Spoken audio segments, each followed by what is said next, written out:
You know, every year I give my students this assignment to go talk to their grandparents or other older relatives, right? The idea is to get them learning about their family history, what life was like way back when. Most of the time, the kids turn in the same old projects, just reciting a bunch of facts and dates. But this year, one of my students, Olivia, she totally surprised me. Olivia's usually pretty quiet, keeps to herself. But when she handed in her living history project, I could tell right away it was different. There was just something about the way she talked about her great-uncle Stephen that grabbed my attention. This wasn't just some dry history report. It was like Olivia had unlocked a secret, a story that had been tucked away for years. As I started watching the video she put together, I felt like I was being let in on a whole other world. Suddenly, I wasn't just looking at a middle school project. I was seeing the real life of a man named Stanislav, a janitor who lived through some tough times. His story wasn't about big historical events.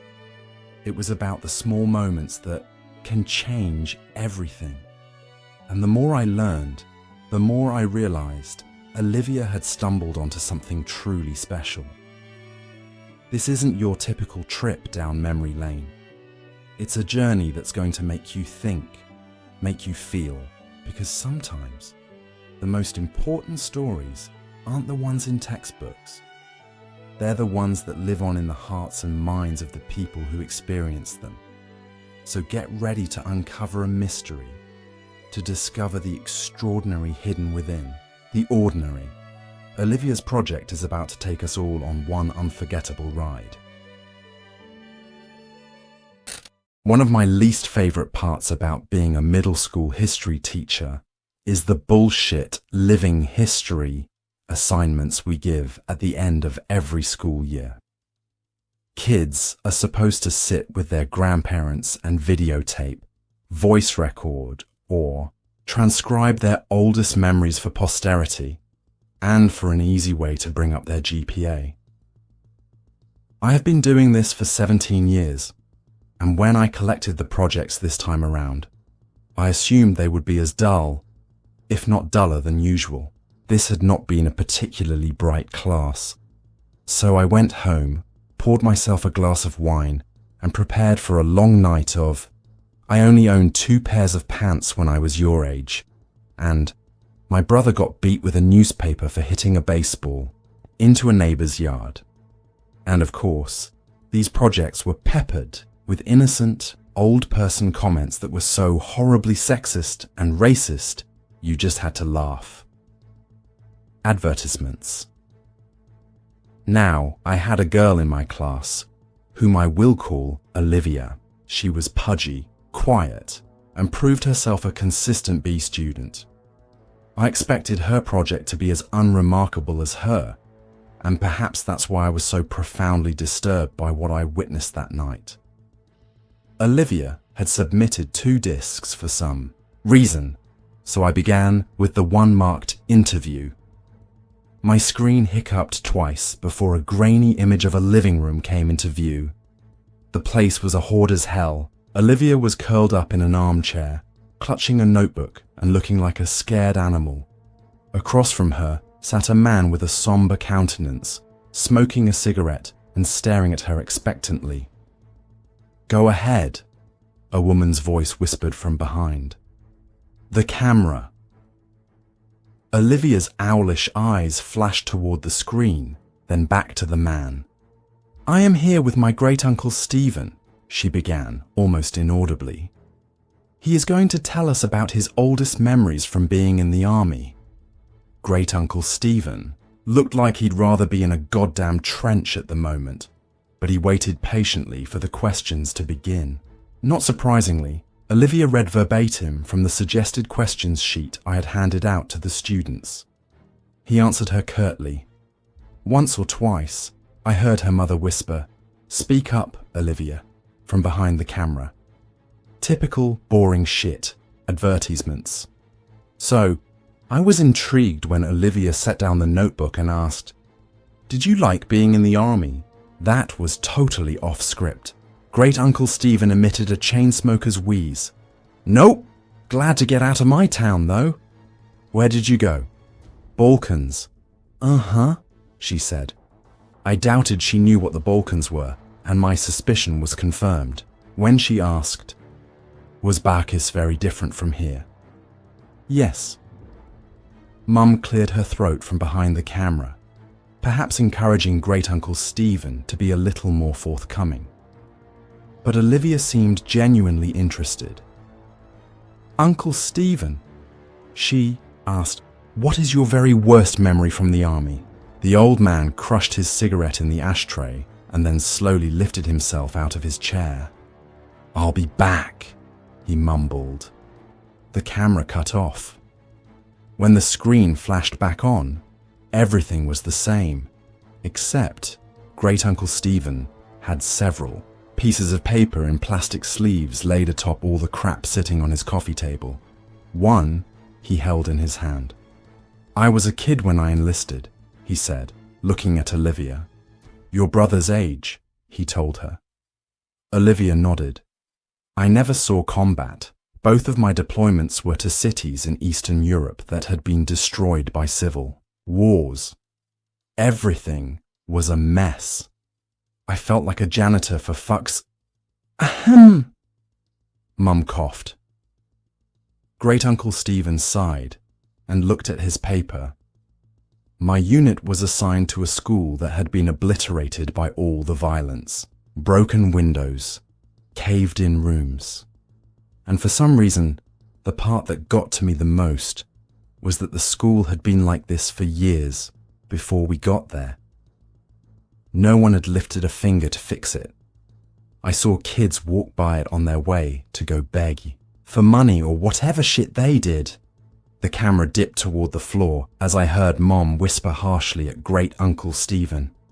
I couldn't make out what she was saying, but it wasn't hard to imagine.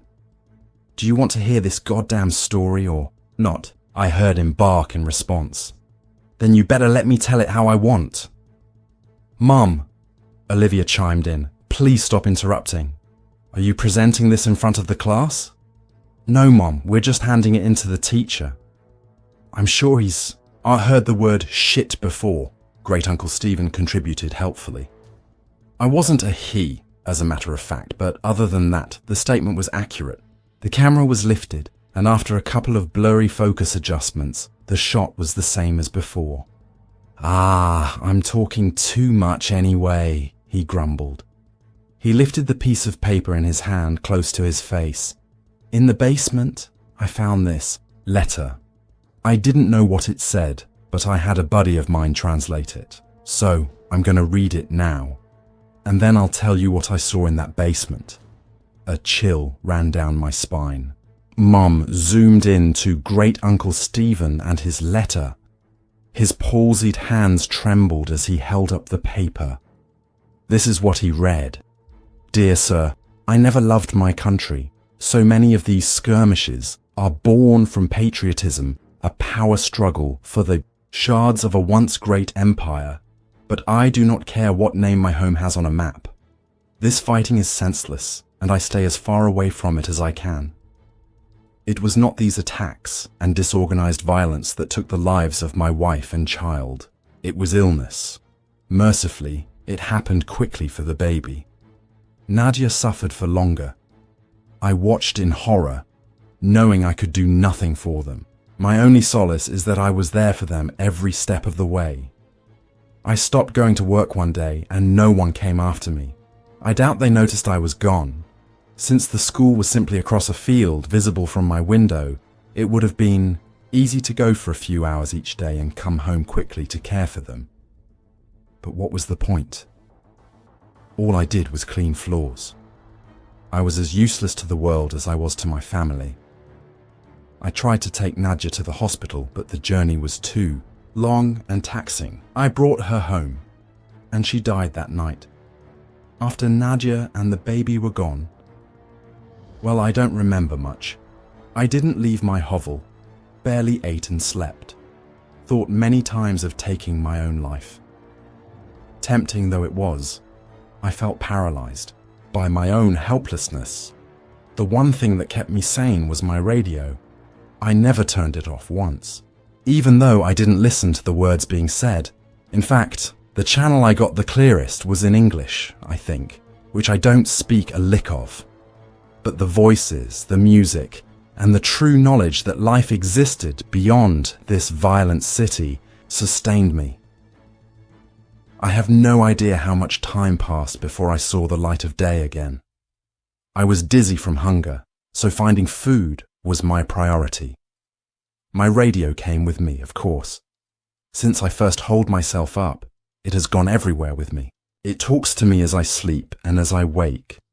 I don't know what it's saying, but I know I would die without it. Once I had some water and food, it occurred to me that the only thing left to do was go back to work. So I did. The following morning, I simply returned to the school where I was a janitor and got back to work. Nobody made a big deal out of it. Like I said, Nadja had been sick for a long time, and those who worked at the school knew it. I appreciate that no one had pestered me to come back to work during the hardest days of my life.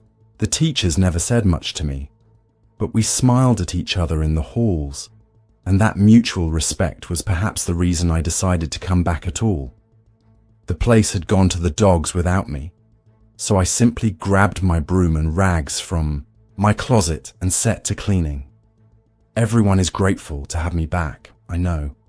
And the best part is that nobody minds my radio. I bring it with me everywhere and keep the volume low enough not to disrupt the students. No one has ever complained. In fact, I suspect they like it. The schoolhouse is not very big, but it does require a lot of maintenance.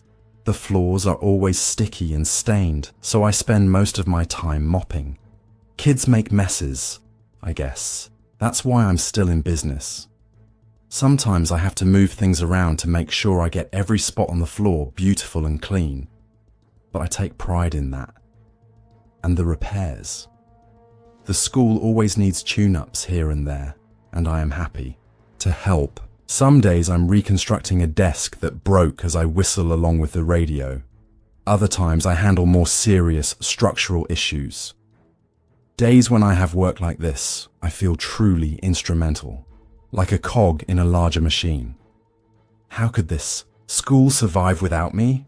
It took me a long time, but I once again feel that I have purpose. There is a larder behind the school that is full of preserved food. Here, in lieu of payment, I'm allowed to take as much food as I need. That arrangement is fine. What would I do with money anyway? I used to bring the food back to my home, just one field away from the school.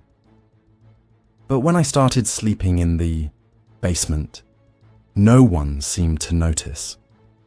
This school is special to me, and I cannot leave it unguarded. When I am besieged with memories of my wife and baby, I turn up the volume on the radio to drown out such thoughts. It works for me, every time, except this morning. Because this morning I woke up to dead silence. I frantically examined the radio to see what had happened. I honestly cannot tell you how many days in a row I have been using it. Did it simply live out its life and die? Naturally. I have spent the entire day trying to fix it. Most of this time I have been crying. I'm losing my mind without it. I have given myself until sundown. If I cannot fix it by then, I am going to take my life. I am writing this because the sunlight is starting to die, and I know what my fate shall be. I have thought about taking one last walk through the halls of my school, saying goodbye to the students and teachers. I know I will be missed, but I cannot bring myself to leave this room. I cannot go anywhere knowing that my radio is dead in here. There are no more tears in me. It feels now like I can't catch my breath. I vomited what little food I had in my stomach, and I am growing dizzy. Again, like I did after Nadja died. I am not long for this world. But before I take my life, I have closed the door to this room and stuck a chair beneath the handle. It is the only room in the basement and has a small casement that lets in just enough light for me to see what I am doing. If anyone is kind enough to come looking for me, they should not be met with this gruesome sight. Perhaps they will see the door is blocked, smell my rotting body, and simply forget I ever existed. But I have placed both my radio and this note outside the door. Kind sir, if you are reading this, I have one humble request. Please fix it. Save my radio. It did not deserve to die in its sleep, and I am ashamed that I cannot revive it. Now I am ready to join Nadia and little Ludmilla in heaven. I hope this school can find another janitor who loves and cares for it the way I do. The hour is now. Do not forget my radio. Stanislav. When Mum zoomed back out, Olivia had tears in her eyes. Thank you for sharing, Uncle Stephen, Mum said, her voice choked. I think we have enough. Wait, Olivia chirped. He said there's more. What did you find? Before Great Uncle Stephen could open his mouth, the image disappeared. My jaw dropped. Was that it? What did Great Uncle Stephen see? I promptly remembered that there was a second disc. This one was unmarked, but I hoped it contained the rest of the interview. There was no video, only audio. The voice that started up was Olivia's. Hi, Miss Geraghty. I'm sorry about my mum, but she refused to record the rest of what my uncle was saying. But I asked him to continue and secretly recorded the story as a voice memo on my phone. I remember you said earlier this year that history is written by the people who win wars. She sucked in a breath and commenced crying. But everyone's history is important, even if they are sad, pathetic people, and even if they never won a single thing in their life. I haven't slept through the night since I finished this project, but you have to hear what my uncle has to say. There were tears in my eyes too. The sincerity of her words was beautiful. I was also flattered that she had remembered some trite phrase I threw around because it was what my history teachers said to me. Advertisements. Before I got too sappy over it, the audio began again.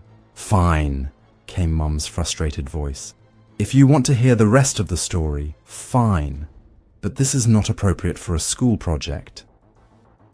Let me finish, Great Uncle Stephen snapped. If it's too much for you, help yourself to a snack in the kitchen. But Olivia wants to know what happened. I heard her mother mumble something and walk away. Olivia and her uncle were alone. I imagined her looking at him expectantly. So did you find the radio? Or did it get ruined when the school got blown up? He rasped. And I heard the distinct click of a lighter. That letter, he began slowly, had a date on it. What date? She inquired hungrily. It was dated 2 weeks before we started rebuilding the school.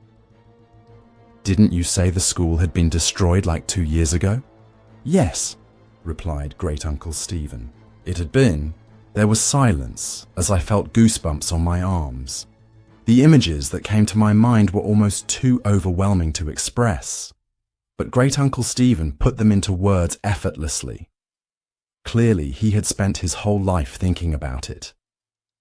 This man, this Stanislav, went to a vandalized, falling apart schoolhouse and cleaned up blood and rubble like it was spilled drinks and dust. He smiled at dead bodies in the hallway and believed they were smiling back at him because they liked his radio. He moved around corpses so he could sweep the ground under them. The roof was half collapsed, so when it rained, he must have gotten soaking wet, but was so oblivious that he didn't even feel a thing. I could hear Olivia crying steadily. I found the larder he was talking about. It was all pickled, preserved, food that probably tasted like shit. Most of the stuff was moldy.